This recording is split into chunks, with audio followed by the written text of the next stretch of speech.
At siyempre, ang panghuli, kamatis. Ay, sorry po, sorry po.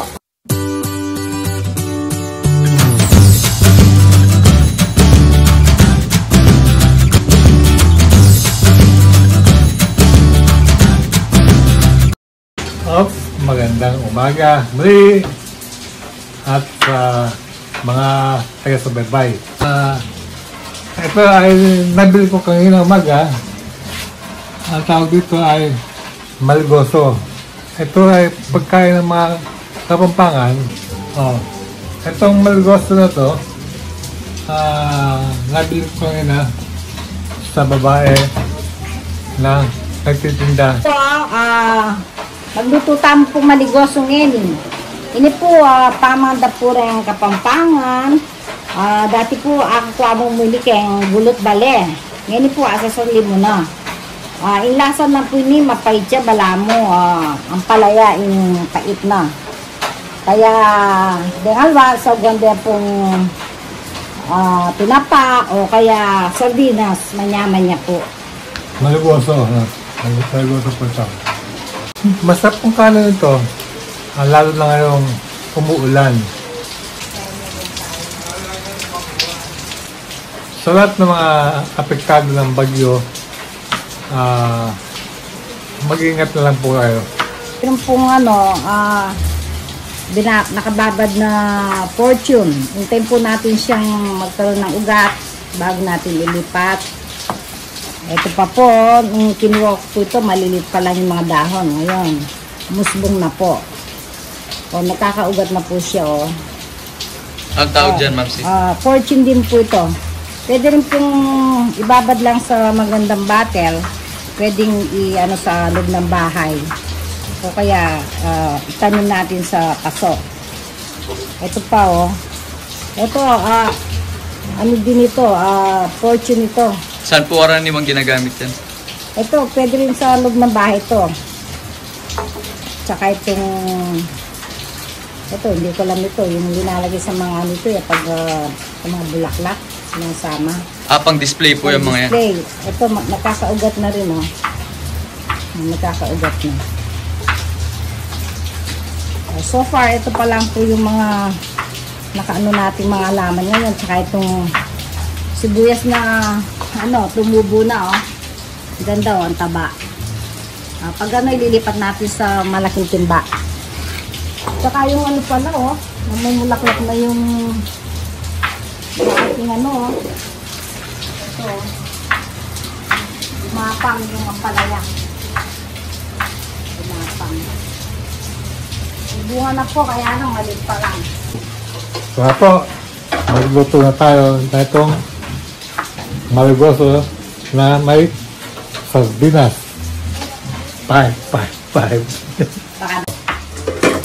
Lagay tayo ng mantika. Gagamit po namin ang canola oil. Good for the heart.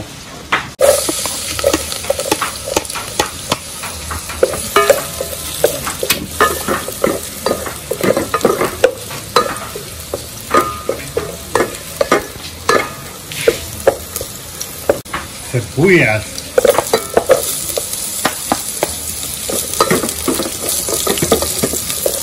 Kamatis. Ito po ang 5.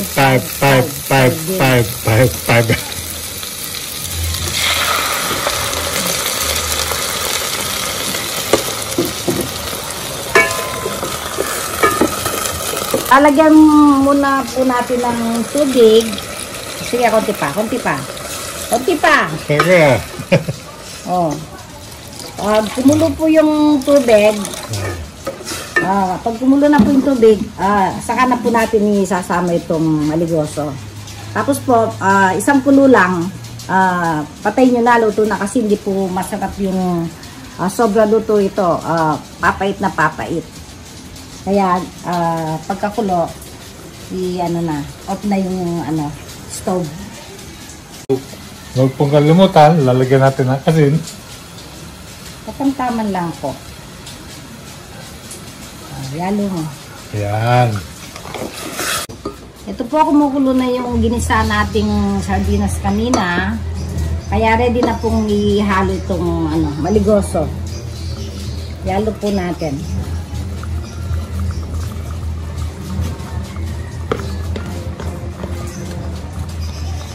Pagkahalo po, takpan muna natin. Huwag muna natin siyang halu-haluin. Takpan po muna.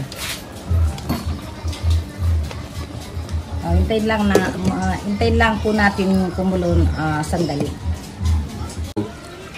Ito po, luto na po ang ating maligoso na may sardinas. Oh, sarap. Pwede na po natin patayin.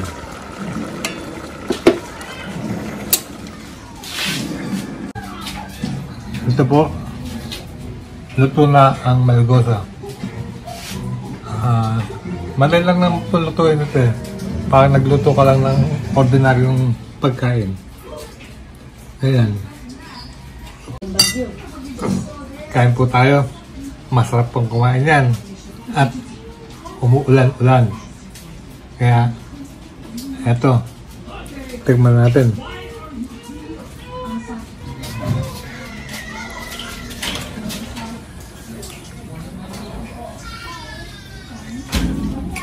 Grabe. Tamang-tama ngayong umulan. Malasang ulan. Tatapusin ko lang muna to. Mamaya na lang ulit.